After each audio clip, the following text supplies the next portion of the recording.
तो जिस कंपनी के इंटरव्यूअर को हम इंटरव्यू दे करके आए हैं, क्या हम उस इंटरव्यूअर का बॉडी लैंग्वेज एनालिसिस कर सकते हैं? और क्या हम ये पहले ही पता कर सकते हैं कि अब हमारा सिलेक्शन होने वाला है या नहीं होने वाला है? जी हाँ, बिल्कुल हम यहाँ पर पता कर सकते हैं कि यहाँ पर हमारा सिलेक्शन होने वाला है या नहीं होने वाला है। इंटरव्यूअर हमसे कितना खुश है या फिर हमसे नाखुश है। उसके लिए मैं आपको कुछ बॉडी लैंग्वेज टिप्स दूंगा, जिसके थ्रू आप उस इंटरव्यूअर को यहाँ पे एनालाइज कर सकते हो कि अब ये पर्सन हमें सिलेक्ट करेगा या रिजेक्ट करेगा। तो सबसे पहली टिप है आई कॉन्टैक्ट। आई कॉन्टैक्ट हम उसी पर्सन से करते हैं जिसमें हमारा इंटरेस्ट हो। तो इसी वक्त आप किसी ऐसे पर्सन को याद कीजिए जिसे आप पसंद नहीं करते। अब आप सोच के देखिए कि क्या आप उसकी तरफ देखना भी पसंद करते हो? आप नहीं पसंद करते हो। तो इस बात का सीधा सीधा मतलब ये है कि हमारा जो आई कांटेक्ट है ये बहुत बड़ा एक बॉडी साइन है इंटरेस्ट और डिसइंटरेस्ट का। तो अगर वो इंटरव्यूअर 100 सेकंड में से 80 सेकंड आपकी आंखों में देखता है और लगातार देखता है, तो ये एक पॉजिटिव बॉडी क्यू माना जाएगा और इसको हम एक इंटरेस्ट का फैक्टर मानेंगे कि हाँ, यहाँ पर जो इंटरव्यूअर है वो आप में इंटरेस्टेड है और आपके जो चांसेस हैं सिलेक्शन के वो थोड़े से और बढ़ गए हैं। तो अगर उस इंटरव्यू का ध्यान आपकी आंखों को छोड़ करके कहीं और जा रहा है, तो इसका मतलब ये है कि वो आप में इंटरेस्टेड नहीं है, तो आपके चांसेस वहां पर कम हो जाते हैं। दूसरा बॉडी साइन है फेशियल एक्सप्रेशंस। आप किसी के चेहरे को देख करके भी ये पता लगा सकते हैं वो पर्सन कितना इंटरेस्टेड है या इंटरेस्टेड नहीं है। आप सोचिए कि जब आप किसी इंटरेस्टिंग से पर्सन से मिलते हैं तो आपकी आईब्रोज की पोजीशन क्या होती है? तो आपका कोई दोस्त है, आपको कोई पुराना दोस्त है, तो आप उसको देख करके आईब्रोज कैसी हो जाती है?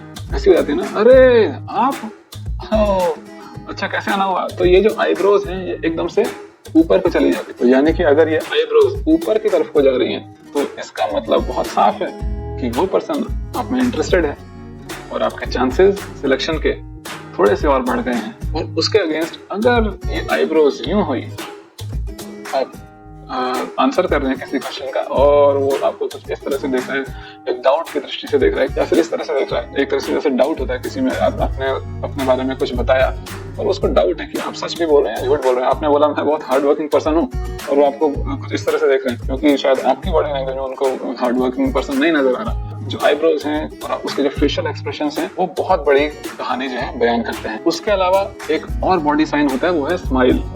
जब भी कोई अपने दिल से स्माइल कर रहा होता है ना कि यार मजा आ रहा है इस पर्सन से बात करने में, और देखिए इंटरव्यूअर उसी का सिलेक्शन करता है जिसको दिल से पसंद कर रहा होता है कि हाँ यार ये पर्सन जो है ना ये मेरे काम का है, ये जरूर ठीक से काम करेगा इस कंपनी में। तो उसके प्रति वो थोड़ा सा एक खुशी का भाव उसके अंदर हमें नजर आता है। और ऐसे केस में जो स्माइल है वो बहुत ही इंपॉर्टेंट रोल अदा करती है और वो काफी कुछ बयान करती है। तो स्माइल किस तरह की होती है एक इंटरेस्टेड पर्सन की? तो अगर कोई इंटरव्यूअर अगर आपको देख करके स्माइल कर रहा है तो उसको आप इस तरह से एनालाइज कर सकते हैं कि जब वो स्माइल करता है तो उसके कॉर्नर ऑफ द आईज, ये क्या यहाँ पर रिंकल्स आ रहे हैं?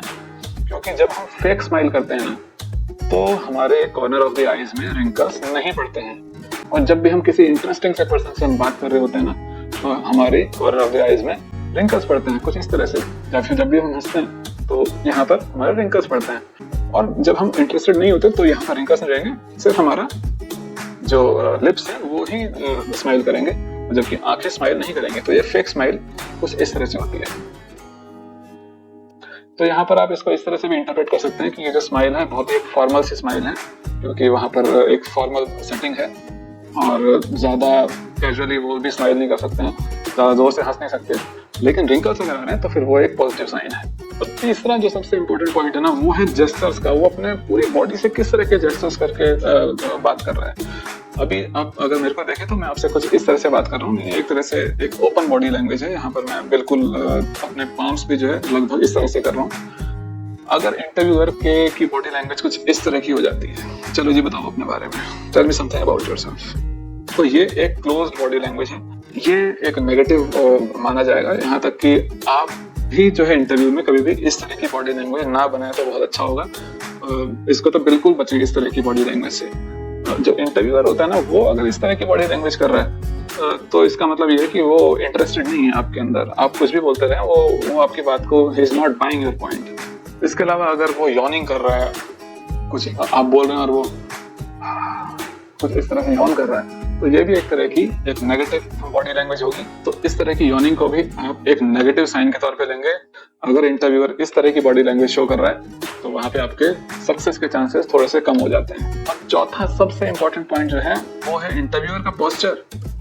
जो आपका इंटरव्यू ले रहा है उसका बॉडी पोस्चर किस तरह का है आपसे बात करते वक्त? अगर वो चेयर पे बैठा है तो वो किस अंदाज में बैठा है, और अगर वो खड़ा होकर के इंटरव्यू ले रहा है तो उसका बॉडी पोस्चर किस तरह का है। तो आपको मैं एग्जांपल देता हूँ कि अगर मैं आपका इंटरव्यू ले रहा हूँ और मेरा बॉडी पोस्चर जो है कुछ, आप सामने बैठे हैं और मेरा जो बॉडी पोस्चर है वो कुछ इस तरह का है, ठीक है। आप ये सामने बैठे हुए और मैं इस तरफ को मुड़ जाता हूँ, तो इसको ये एक नेगेटिव जेस्चर है, क्योंकि जब भी हम किसी भी पर्सन में इंटरेस्टेड होते हैं तो हम उसकी तरफ को अपनी बॉडी कर देते हैं। जब भी हम उसमें इंटरेस्टेड नहीं होते तो हम अपनी बॉडी उससे दूर कर लेते हैं।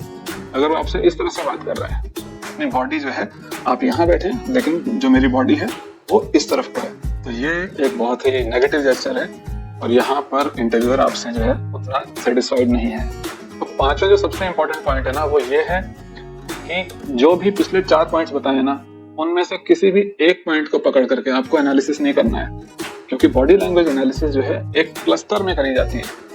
यानी कि सारे जितने भी आपको साइंस दिखाई दे रहे हैं ना, उन सब का एक मीनिंग निकाला जाता है, उन सबको जोड़ा जाता है, तब एक मीनिंग निकाला जाता है। आप ये नहीं कह सकते कि अच्छा यहाँ पर इसके रिंकल्स आ रहे हैं ना तो अब मेरा सिलेक्शन हो जाएगा, क्योंकि ये पर्सन बहुत खुश है मेरे से। हो सकता है कि बाकी जो सिग्नल्स आ रहे हैं उनकी बॉडी लैंग्वेज के थ्रू वो नेगेटिव हो, तो आपको एक क्लस्टर ऑफ क्यूज जो हैं उसको एनालाइज करना है। तो ये थी आज की video, body language analysis of an interviewer. ये वीडियो आपको कैसी लगी कमेंट सेक्शन में मुझे जरूर बताएं।